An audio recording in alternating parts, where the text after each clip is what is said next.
America के B-2 bomber और चीन के H-20 को भूल जाएंगे आप, क्योंकि भारत ने बना लिया है इन दोनों हथियारों का बाप। दोस्तों, आज मैं आपको भारत की ताकत से जुड़ी एक ऐसी खबर बताने जा रहा हूं जिसे सुनकर हर भारतीय का सीना गर्व से चौड़ा हो जाएगा। ये सिर्फ एक सामान्य रक्षा खबर नहीं है, बल्कि भारत के सैन्य इतिहास की उन बड़ी उपलब्धियों में से एक है जो आने वाले समय में युद्ध के पूरे समीकरण बदल सकती हैं।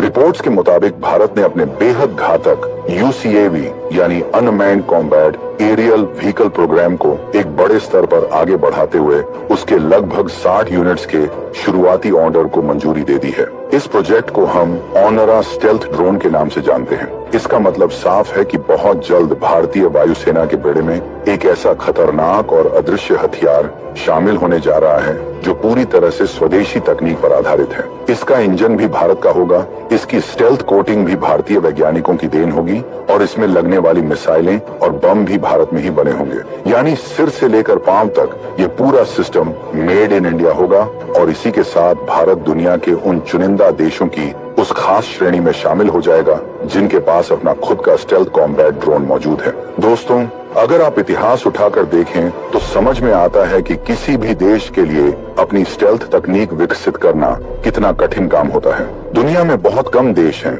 जो इस स्तर की तकनीक बना पाए हैं। अमेरिका, रूस और चीन जैसे देशों ने इस क्षेत्र में अरबों डॉलर खर्च किए हैं, तब जाकर उन्हें सफलता मिली है।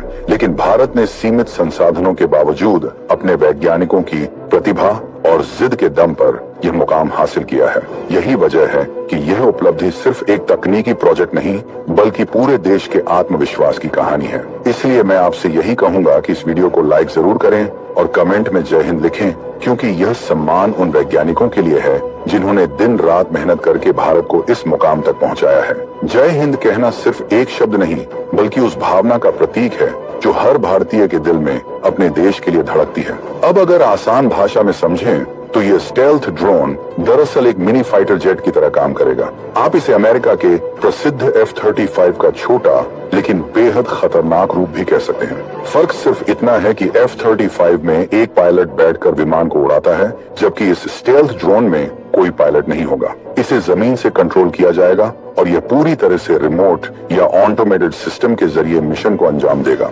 लेकिन काम वही होंगे जो एक आधुनिक फाइटर जेट करता है, यानी दुश्मन के इलाके में घुसकर निगरानी करना, दुश्मन के रडार को चकमा देना, महत्वपूर्ण ठिकानों की जानकारी जुटाना और जरूरत पड़ने पर मिसाइल और बम बरसाकर दुश्मन के ठिकानों को तबाह कर देना। ये सब कुछ ये ड्रोन उसी क्षमता के साथ कर सकता है जिस क्षमता के साथ एक आधुनिक लड़ाकू विमान करता है। सबसे दिलचस्प बात इसकी पेलोड कैपेसिटी को लेकर सामने आती है। बताया जा रहा है कि जितना हथियार हमारा तेजस लड़ाकू विमान अपने साथ ले जा सकता है, लगभग उतनी ही पेलोड क्षमता इस स्टेल्थ ड्रोन में भी होगी। इसका मतलब साफ है कि यह कोई छोटा मोटा निगरानी ड्रोन नहीं, बल्कि एक ऐसा कॉम्बैट प्लेटफॉर्म है जो मीडियम कैटेगरी के फाइटर जेट जितनी मिसाइलें और बम अपने साथ लेकर उड़ सकता है। यानी युद्ध के मैदान में इसकी मारक क्षमता किसी भी दुश्मन के लिए सिरदर्द बन सकती है। कल्पना कीजिए, अगर ऐसी मशीनें दुश्मन के एयर डिफेंस सिस्टम को चकमा देते हुए उसके अंदर तक घुस जाएं, तो उसके सबसे सुरक्षित ठिकाने भी सुरक्षित नहीं रहेंगे।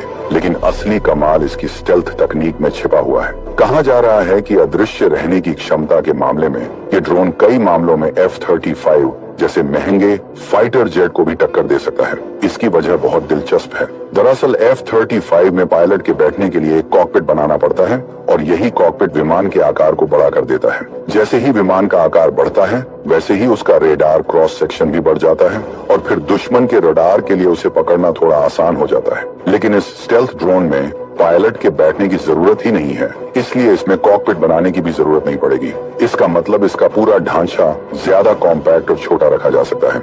छोटा आकार यानी कम रेडार क्रॉस सेक्शन, और कम रेडार क्रॉस सेक्शन का मतलब है कि दुश्मन के रडार के लिए इसे पकड़ना बेहद मुश्किल हो जाएगा। इसके ऊपर से भारत इसमें नई पीढ़ी की स्टेल्थ कोटिंग का इस्तेमाल करने जा रहा है। ये वही तकनीक है जो किसी विमान को रडार की नजरों से लगभग गायब कर देती है। दुनिया के कई स्टेल्थ फाइटर जेट्स में एक बड़ी समस्या ये होती है है कि उनकी स्टेल्थ कोटिंग हर उड़ान के बाद दोबारा लगानी पड़ती है। उदाहरण के लिए F-35 जैसे विमान की स्टेल्थ कोटिंग को मेंटेन करना बेहद महंगा और समय लेने वाला काम माना जाता है, लेकिन भारतीय वैज्ञानिकों ने जिस नई कोटिंग तकनीक पर काम किया है वह इस मामले में काफी अलग बताई जा रही है। रिपोर्ट्स के मुताबिक यह कोटिंग एक बार लगाने के बाद 10 से 15 उड़ानों तक प्रभावी रह सकती है। इसका मतलब साफ है कि इसे बार बार रिपेयर करने की जरूरत नहीं पड़ेगी। इससे रखरखाव का खर्च भी कम होगा, समय भी बचेगा और युद्ध के समय इसकी ऑपरेशनल क्षमता भी कई गुना बढ़ जाएगी। इतना ही नहीं, इस स्टेल्थ ड्रोन की एक और बड़ी खासियत इसका लंबा फ्लाइट टाइम है। आमतौर पर लड़ाकू विमानों की उड़ान का समय उनके ईंधन पर निर्भर करता है और सीमित समय के बाद उन्हें वापस बेस पर लौटना पड़ता है, लेकिन ड्रोन सिस्टम में पायलट की सुरक्षा जैसी बाधाएं नहीं होती, इसलिए डिजाइन को ज्यादा कुशल बनाया जा सकता है। यही वजह है कि बताया जा रहा है कि यह स्टेल्थ ड्रोन उतने ही ईंधन के साथ हवा में ज्यादा देर तक रह सकता है जितनी देर एक सामान्य फाइटर जेट नहीं रह पाता। यानी यह दुश्मन के इलाके के ऊपर लंबे समय तक मंडराते हुए लगातार निगरानी भी कर सकता है और जरूरत पड़ने पर तुरंत हमला भी कर सकता है। अब यहाँ एक सवाल बहुत से लोगों के मन में उठता है और शायद आपके मन में भी आया होगा, जब यह इतना शानदार और शक्तिशाली सिस्टम है तो फिर भारत ने अभी सिर्फ 60 यूनिट्स का ही ऑर्डर क्यों दिया है? आखिर ऐसा क्यों कि सैकड़ों की संख्या में इसे तुरंत नहीं खरीदा जा रहा? क्योंकि सच तो ये है कि इस तरह के कॉम्बैट ड्रोन भविष्य के युद्धों का सबसे बड़ा हथियार माने जा रहे हैं। इन्हें बड़ी संख्या में तैनात किया जा सकता है, सीमा पर भी लगाया जा सकता है और यहाँ तक कि एयरक्राफ्ट कैरियर से भी ऑपरेट कराया जा सकता है।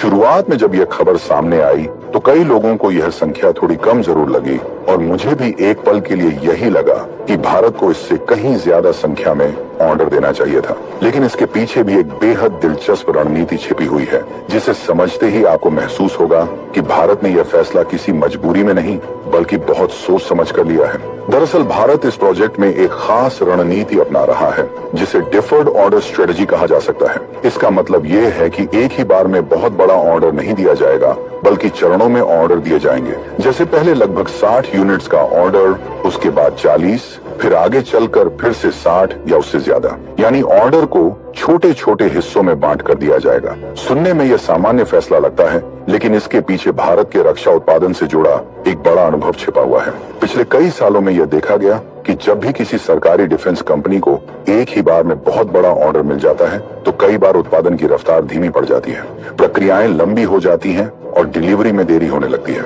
लेकिन जब ऑर्डर चरणों में मिलता है तो कंपनी के सामने एक अलग तरह का दबाव बन जाता है। उसे पता होता है कि अगर उसने समय पर काम पूरा नहीं किया या गुणवत्ता में कमी रखी तो अगला ऑन ऑर्डर किसी और को भी जा सकता है। यही दबाव उत्पादन को तेज भी करता है और गुणवत्ता को बेहतर भी बनाए रखता है। यानी भारत की यह रणनीति सिर्फ खरीदारी नहीं बल्कि पूरी सप्लाई चेन को अनुशासित रखने की योजना है। इस तरीके का एक और बड़ा फायदा ये है कि हर चरण में टेक्नोलॉजी को बेहतर बनाने का मौका मिलता है।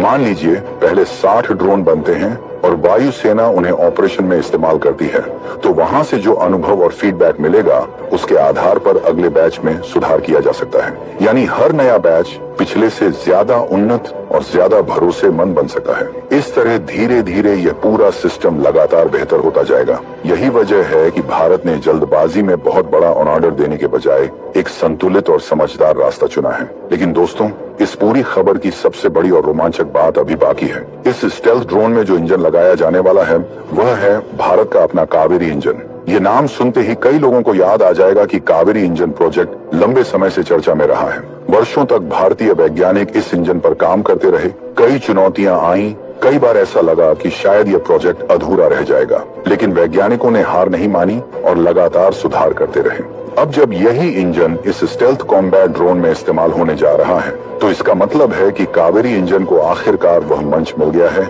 जिसका इंतजार कई सालों से किया जा रहा था। यह सिर्फ एक इंजन लगाने की बात नहीं है, बल्कि यह भारत की स्वदेशी इंजन तकनीक के लिए एक नई शुरुआत है, क्योंकि इंजन बनाना किसी भी विमानन तकनीक का सबसे कठिन हिस्सा माना जाता है। दुनिया में बहुत कम देश हैं जो अपने दम पर आधुनिक जेट इंजन बना सकते हैं। लंबे समय तक भारत को भी इस मामले में दूसरे देशों पर निर्भर रहना पड़ता था, लेकिन अब तस्वीर धीरे धीरे बदल रही है। कावेरी इंजन का इस ड्रोन में इस्तेमाल होना ये संकेत देता है कि भारत अब अपने दम पर इंजन तकनीक विकसित करने की दिशा में तेजी से आगे बढ़ रहा है। यानी एक तरफ भारत को अपना पहला पूरी तरह स्वदेशी स्टेल्थ कॉम्बैट ड्रोन मिलने जा रहा है और दूसरी तरफ कावेरी इंजन को भी नया जीवन मिल रहा है। इन दोनों घटनाओं को अगर साथ में देखा जाए तो यह भारतीय रक्षा निर्माण के इतिहास का एक महत्वपूर्ण मोड़ साबित हो सकता है, क्योंकि जब किसी देश के पास अपना प्लेटफॉर्म भी हो, अपनी स्टेल्थ तकनीक भी हो और अपना इंजन भी हो, तो वह वास्तव में आत्मनिर्भर रक्षा शक्ति बन जाता है। अब जरा सोचिए कि युद्ध के मैदान में इसका असली असर क्या होगा। यह ड्रोन सिर्फ एक मशीन नहीं बल्कि युद्ध लड़ने के तरीके को बदल देने वाला सिस्टम है। इसकी स्टेल्थ क्षमता इतनी ज्यादा होगी कि दुश्मन के रडार को इसका पता लगाना बेहद मुश्किल होगा। ये चुपचाप दुश्मन की सीमा के अंदर घुस सकता है, वहां की गतिविधियों पर नजर रख सकता है और जरूरत पड़ने पर अचानक हमला भी कर सकता है। दुश्मन को शायद तब पता चले जब उसके महत्वपूर्ण ठिकानों पर मिसाइलें गिर चुकी हों।